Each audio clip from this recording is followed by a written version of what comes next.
Why don't we start with there is a I know from people who know you and from people who know me that you follow a much more kind-hearted approach to tackling Christians.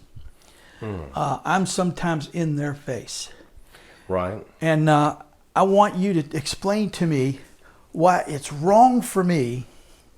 I know it's wrong for me, but I'm going to play stupid. Explain to me why it's wrong for me to go after them. And I'll tell you who my role model is. Okay. Christopher Hitchens. Sure. He goes after them. He is rude to them. He calls them stupid. Why is that wrong? Why does that work against our purposes? Well,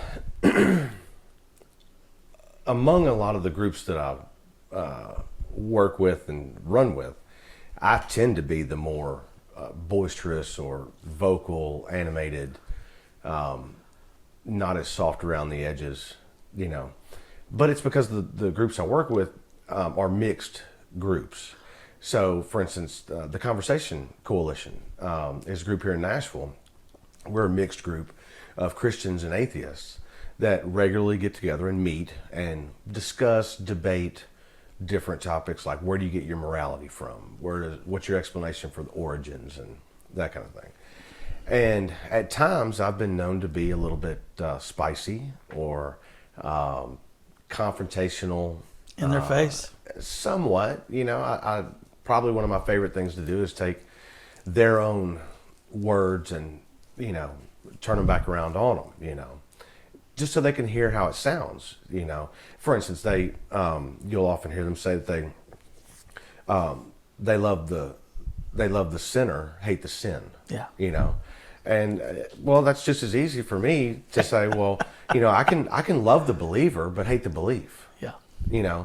And when they hear that coming back at them, they go, oh, that doesn't sound good. Right, it doesn't sound good when you say it to people either. It doesn't make any sense.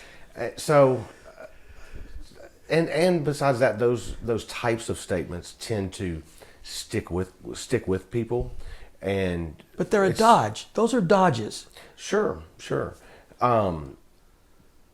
I consider myself to not just be an atheist, meaning someone that's just unconvinced of any of the God claims. Sure, that does describe me to some degree, but I feel I'm more aligned with the label of an anti-theist, because I'm not just somebody that's unconvinced. I stand in active opposition to these beliefs, and I actively seek out opportunities to have conversations, criticize,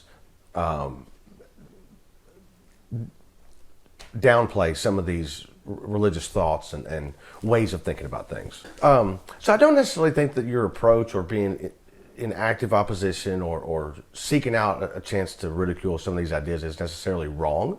I wouldn't classify it that way. But for me, I don't want to no longer be invited to the table. Yeah. I get that. So that's the thing. So sometimes if you're too aggressive, yeah, then they say, okay, well, So I still want to have my place at the table, but I want to be just as vocal and just as controversial and just as making them uneasy and making them think about how they're presenting their thoughts and opinions. As I want to go right up to that line. Well, I think it's wrong for us to assume that we're going to convert any of them.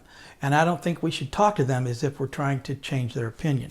I think the reason we talk to them is so that those on our side of the fence, our base, can get some red meat. And here's what I mean by that. There are people who are leaning atheists who might come to a meeting. Those are the people we're trying to convince, not the people who are strident Christians. They're rocks. That's like trying to talk to someone who loves Donald Trump. You will not convince them that they are off base in any way.